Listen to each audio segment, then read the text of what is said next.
This video is titled, He Thought He Had Friends, They Were Paid Actors, by T1J. Thank you for the video, T1J. Thank you for putting all your hard work into it. I'm just reacting to it. All right. Thought he had friends, they were paid actors. Kind of like the Truman Show vibes. Kind of like Truman Show vibes. Let's see what this motherfucker's talking about.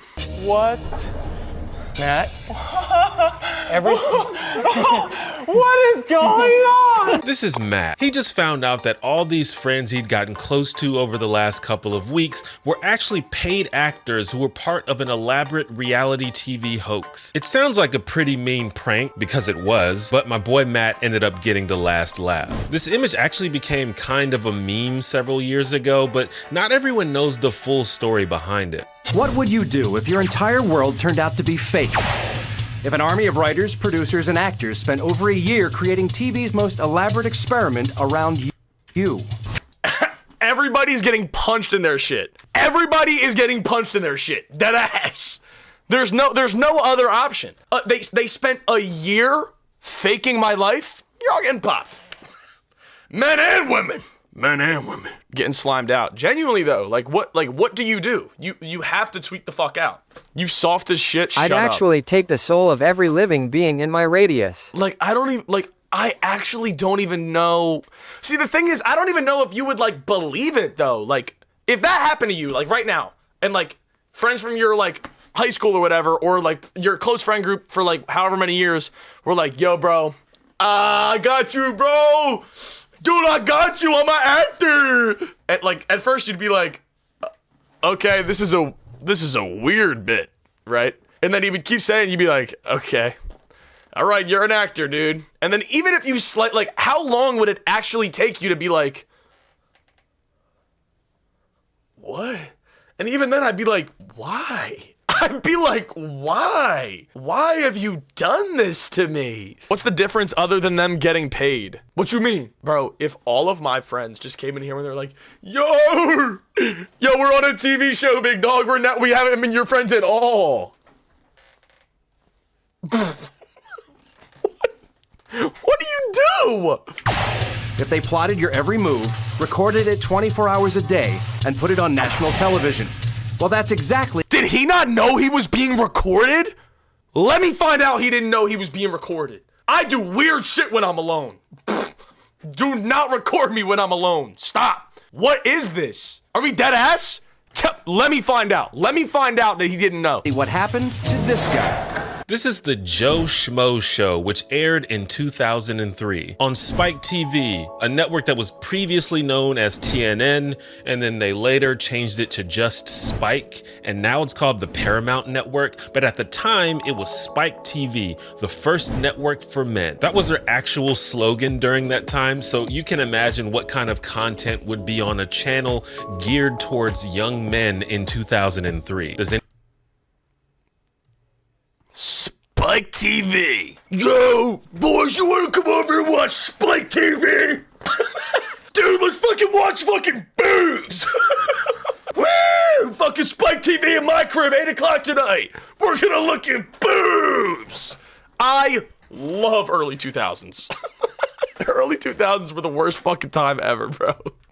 It's just, everybody was the fucking same. Everybody just acted exactly the same and did all the same weird shit. Anybody?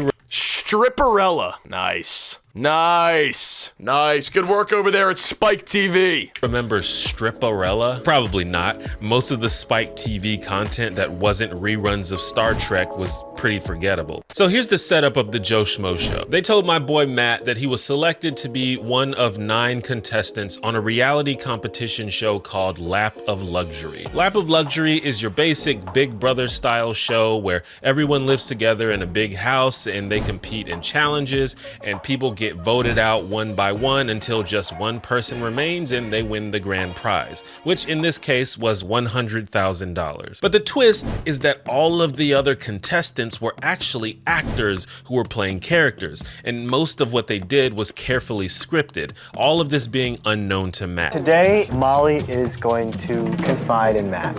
Are Ralph and I still flirting with each other when he comes in?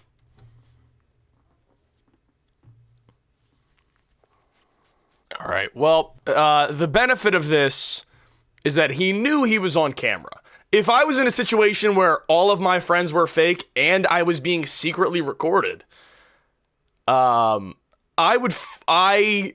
don't know, like, I don't think I'd be able to just go back to normal life.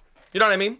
When you find out all your friends are fake, are you able to go back to to living regularly? Like, just wake up in the morning, go get a coffee and a bagel, and, like, not question every person you run into? Like, no, you're fucked. You're done. Like, it's over. I would never be able to, like, meet a stranger anymore. I'd be like, okay, I see what's going on here. No, it's fine. No, it's fine. Yeah, where's the script? Oh, bring out the cameras. No, it's fine. I know. Hey, and listen, you're not a bad actor, right? Just, why don't we just pack up this whole shtick, huh? Would be my interaction with every stranger I ever met forever, bro. Yeah. Yeah, he got Truman Show'd. It's funny going back to watch the show now because a couple of those actors went on to more prominent roles. The most notable example being Kristen Wiig, who played this character Dr. Pat, and of course later went on to become a top 5 all-time SNL cast member. I'm just so freaking excited. She was on this? Dude, something I don't, okay, getting off track again, something I don't really get, like people will be, they'll say to me, like, people say this to me all the time. I mean, people say what I'm about to say, like, to me all the time. They go, dude, you should be, like, an actor, which I know. But the thing about being an actor is, like, you just have to, like, early on in your career, say yes to everything. You just have to be like, yeah, I'll do it. Just, like, to everything.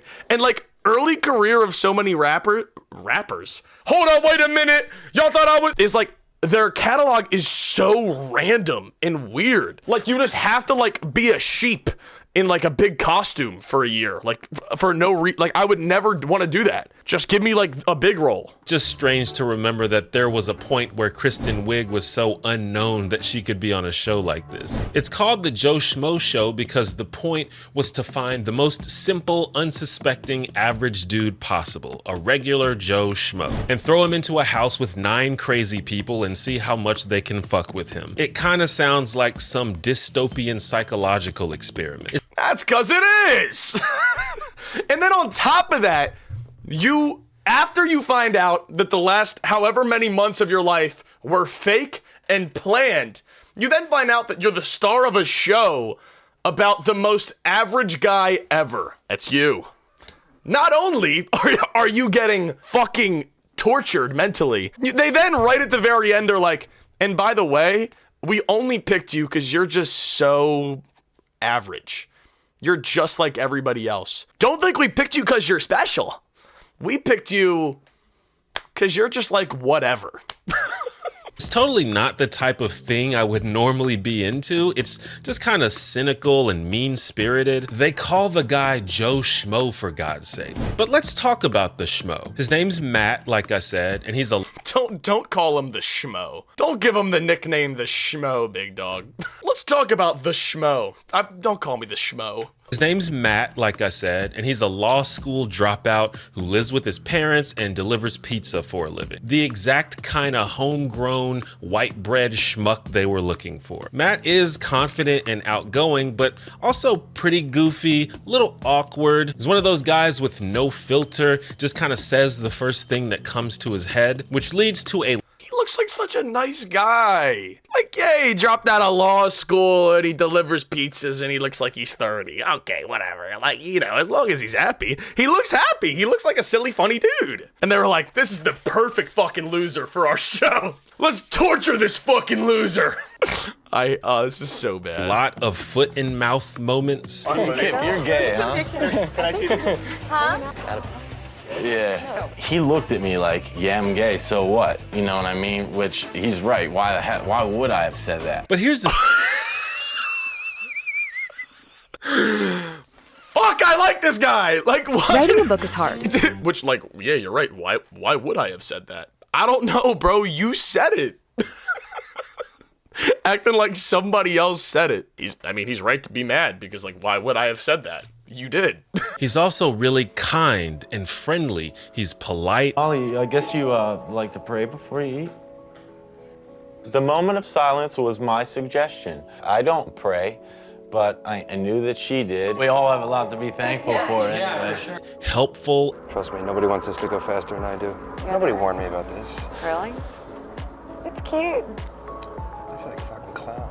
I see your point about This is my first Yeah, I see your big point. I exposure definitely see television your gig. point about it. And I don't think it'll have detrimental effects upon your career, really. and respectful. Thank you. I appreciate that. Matt just turned his back. Out of respect for, you know, this relationship, he turned his back so we could talk to each other. And the first person to speak up when someone is being bullied or treated unfairly. What? Dude. If you don't let go, Come on. I'm gonna throw you in the freaking pool. Every opportunity I get. Don't even say that. You are not throwing him in the pool. I will whoop your ass if you throw him in the pool. You kind of Talk that shit, Matty Ice! Oh my god. He seems like he actually seems like a nice dude. The gay comment seemed like this nice guy just like slipped up. Also elite build, by the way. Big boy Schmo. Yeah, he's got an elite build, bro. You gotta love a guy with the rolls, bro. That's kind of, I mean, is that the ideal build? We don't know. It's hard to say. This is so, like, the fact that he's the first one to like step up when they're getting bullied too, and they're all just actors. Oh, they're all bullying him. They're all bullying him for months.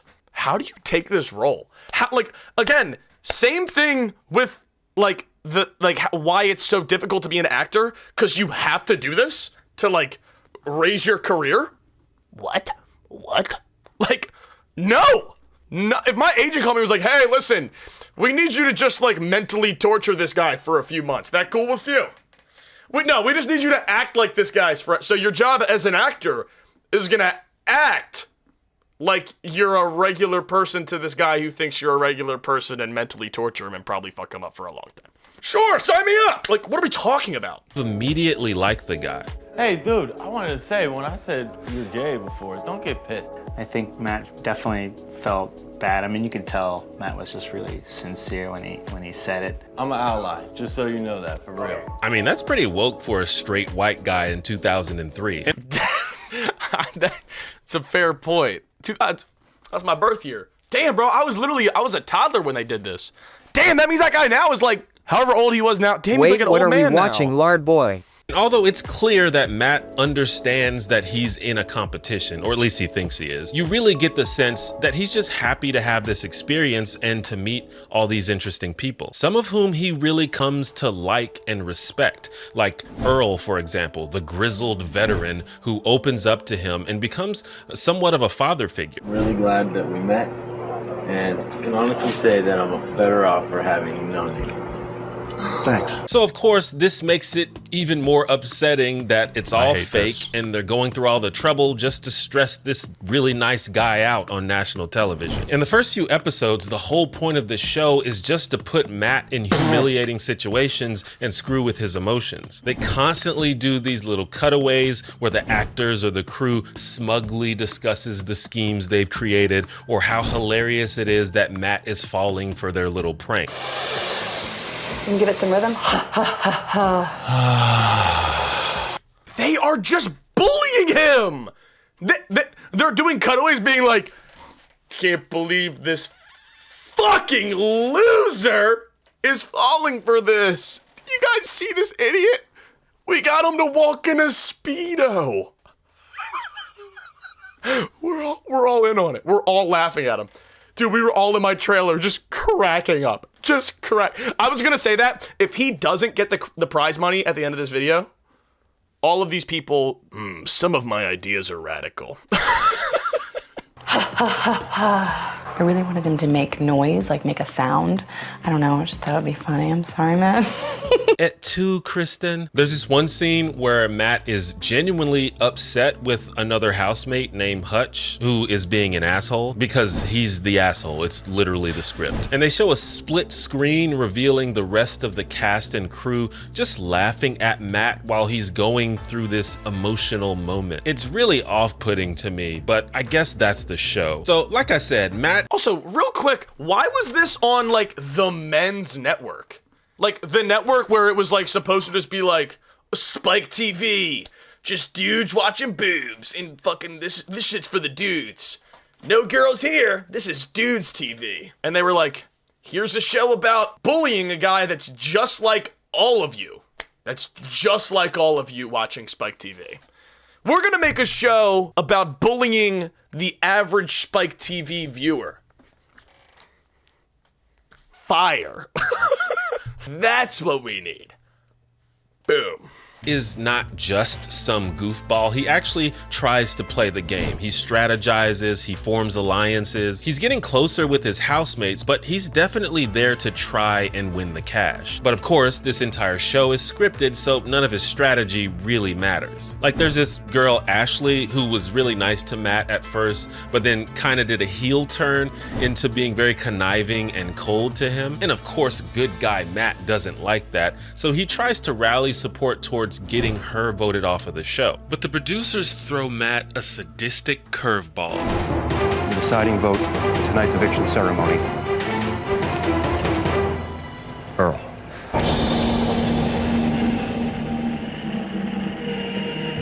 Earl, with 4 votes, you've been cut off from the lap of luxury. It was kind of out of nowhere and didn't What? really make sense in the story. They kicked out his best friend? They kicked out his best friend. The person that he viewed as a father figure. They were like, hey, listen, you be nice to him and then just start being fucking really mean to him. That'll really make him upset. But then, don't worry, to compensate, we'll kick off his best friend. We're Spike TV. Like, what? Because everyone appeared to like Earl. It was done purely to fuck with Matt, who had become very close with Earl. Or at least he thought he was getting close to Earl. But the creators of this show couldn't predict just how much this elimination would affect Matt.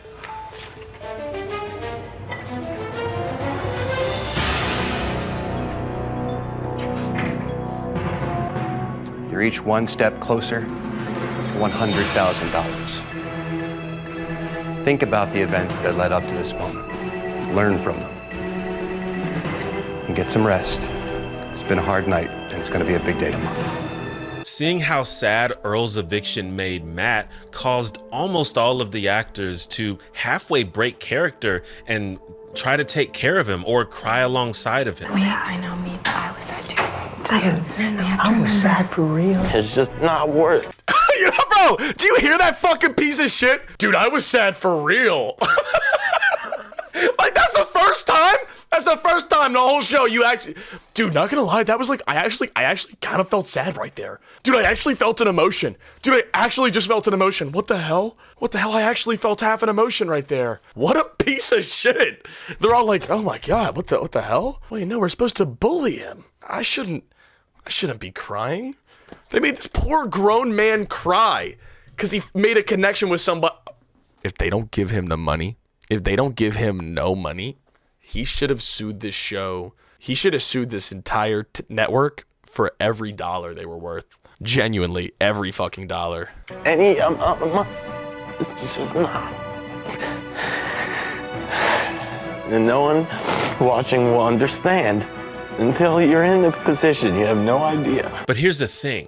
I think audiences did understand. There's a reason that everyone on reality TV seems to be a vapid sociopath, because they're carefully selected based on certain qualities that make for exciting television. Matt was selected to be the exact opposite of that. He's the schmo. That was the whole joke. And I think what the producers didn't realize before this point is that because Matt was such a relatable, admirable guy, and also because this whole setup is pretty fucking cruel in general, the audience would begin to root for him.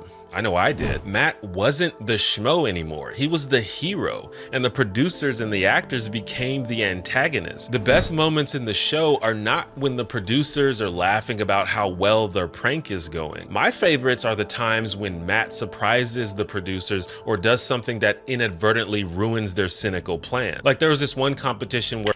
Yes, genuinely the easiest emotional distress lawsuit of all time. Show ends, I would have been like... Yeah, you're gonna be hearing from my lawyer. Yeah. You're gonna be hearing from my lawyer. I just put my lawyer on payroll. He's gonna be calling you. You fucked with my brain for 3 months? Okay. I'm gonna need, I don't know, 50% of your net worth.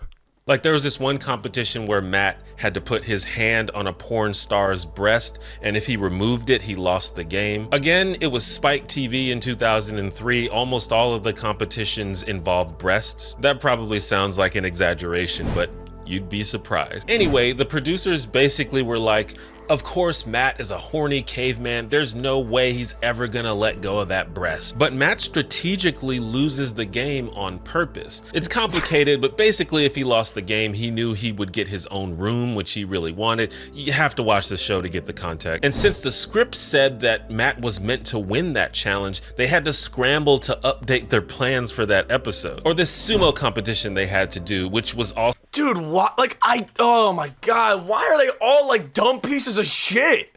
Like, they didn't even, they knowingly picked a good regular guy. They didn't pick a piece of shit. They picked like a regular, like, did they just assume that the regular Joe Schmo was a piece of shit?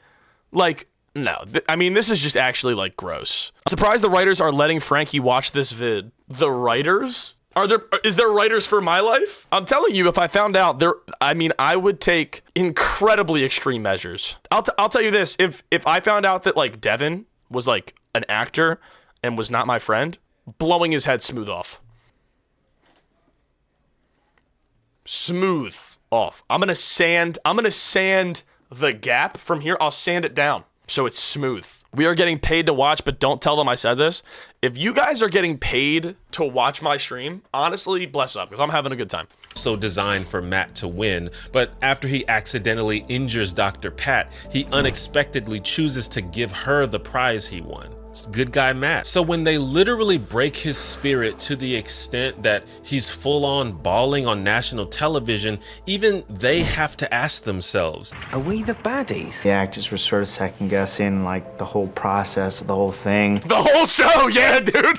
Yeah, the whole show, dude. Yeah, of course you are, you dumb fucking piece of shit. I can't believe that he did all of those good things prior to that. And then after he had shown them that he was a good person and that he had built connections, they were like, why don't we destroy his only real connection here? Why don't we take it all away from him? You know, because he's done nothing. Because he's an innocent bystander. That'll be funny, right? Were the writers of the show, like, stupid? Like, actually dumb shits? Where's the laugh? Oh, you know what's funny, too? Is, like, there was definitely people watching at home like, oh, no! Yo, they just fucking know that it's fucking ruined his whole life. Yo! I just know there were, like, dumb pieces of shit on Spike TV in 2003 absolutely cackling at this. And we were devastated to, hurt him in any way. And oh, shut the fuck! I'm sorry. No, shut the fuck up! Shut the fuck up! Shut the fuck up! What the fuck are you talking about? What the fuck are you talking about? We were devastated to hurt him in any way. Shorty! That's the whole thing! That's the whole shit! Devastated to, hurt him in any way. Fuck out of here! We didn't want that to happen. And ultimately, this would lead to a complete change in tone halfway through the show. Now, instead of putting Matt in awkward or embarrassing situations just for laughs, most of the story was now designed to make Matt look good. They put him in competitions that he was likely to be good at to make it easier for him to win. Like there was a game where they had to do a cannonball into the pool to splash enough water onto a woman's t-shirt so you could see through it. Look, I told you. And hey, we sucked in the early 2000s. We sucked. Hey, we sucked. I'm sorry. We sucked ass. There was just a lot of bad people. And that was 2003. Can you even imagine? Honestly, I think like if they had the technology that we had in 2003 back in like the 1980s, they would have made The absolute worst shit ever. Ever. Could you imagine if there was reality TV back in like the 70s and 80s? They'd be making fucking Hellspawn. Hellspawn. Matt was the biggest guy there, clearly rigged in his favor. And the only game the one that they were being nice to him with, they were like, okay, he'll win this one because he's a fat fuck. Okay, we'll be nice to him. We'll make him win the game where you have to be a fat fuck to win. You couldn't even rig a regular game to make him win, jackass. like Matt spent some time in law school, so they did a debate competition, which is very subtle. They put him in situations where he had to make a moral choice, but it was extremely obvious what the correct choice was. Both Ashley and Hutch want me to vote Brian off. You know, I know what I have to do. Like, are you gonna betray the closest friend you've made in the house or go along with these two people who have been assholes to you the whole show? But Matt still ends up looking virtuous for making the honorable choice. Even the tone of the behind the scenes commentary shifted dramatically. First day, real. We're gonna get him hook, line, and sinker, and we can afford to get outrageous later. Just let's absolutely just keep it going. This guy is gonna have the night of his life. Matt was truly now the hero of the Joe Schmo Show. The last big prank of the show was to make Hutch the undeserving asshole, the ultimate winner of Lap of Luxury, which is pretty funny because he was kind of a cartoon villain on the show, so that would be a super unsatisfying conclusion. But shortly after, they finally revealed the true nature of the show to Matt, which I'll talk about right after I tell you about the Curiosity Someone have a place to share content, show parts and non-have a kid, my J. Your stream is currently running a raise your hand if you're an actor to take advantage of this bundle. Just check out the link in the description. Come on, guys, raise your hand if you're an actor as well. Please, I mean, come on. Let's be honest about this. Oh, please, I mean, come on. Let's be honest about this. What? Matt? What is going on? Oh, it's the saddest. Oh, it's the saddest. That's actually the saddest reaction I've ever seen in my life. That is the saddest, like, the saddest, most, like, oh. What is going on? Like, acts like, that looked like, that's actually like acting for a skit. Like, that's a skit. That's a skit. That's a skit. Matt? What is going on? What is going on? There's something we've been meaning to tell you. What's that? The only real thing on this reality show is you. Oh my God. So as Wow, I'm a piece of shit! Wow, I'm a piece of shit! Yay, I'm a piece of shit! Fuck is y'all cheering for? What the fuck is we cheering for? What would your reaction be? It depends how I felt about everybody in that house, but I will say, as soon as they tell me, I'm full dive tackling the one I hated the most. Boy or girl. Imagine you're on your deathbed and this happens. At least it's all over. Yeah, I'm swinging. I'm swinging on the first person. As soon as I get like actual proof shown to me that this has all been an act and I see like the behind the scenes shit, it's up. It's going up to the ceiling, twin. It's up as fuck. As I mentioned, the prize for this fake reality show was $100,000. And they don't mention throughout the show whether they plan to give Matt that money. I mean, you kind of assume they're going to. That would be so shitty if they didn't. And they do. I think they figured that even though this whole thing is a bit deranged, it was okay because they're gonna give him a bunch of money at the end. But because of how the show changed, it wasn't like, hey, sorry for traumatizing you, here's 100 stacks. It ended up being a celebration of Matt and how solid a dude he is. He's the sweetest thing. I mean, he is the sweetest thing. Matt, I love you.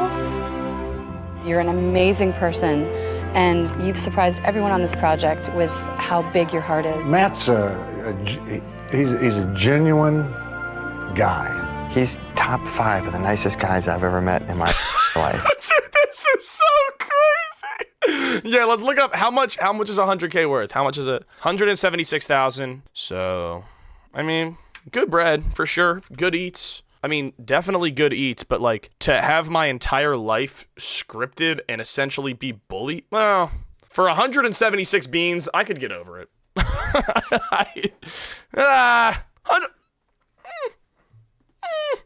The problem is, like, there would have had to have, like, not been a prize. Like, I feel like I would have rather there been no prize and then be like, listen, we're just gonna pay you $100,000. You know what I mean? Like, maybe not. Yeah, we all still gotta fight. Give me my money, and then after that, we all gotta fight. But these writers and producers are so scheming because this whole show was not gonna end like that. They were gonna give him the money and be like, oh, dude, I can't believe we got one over on that dumb fat idiot fuck.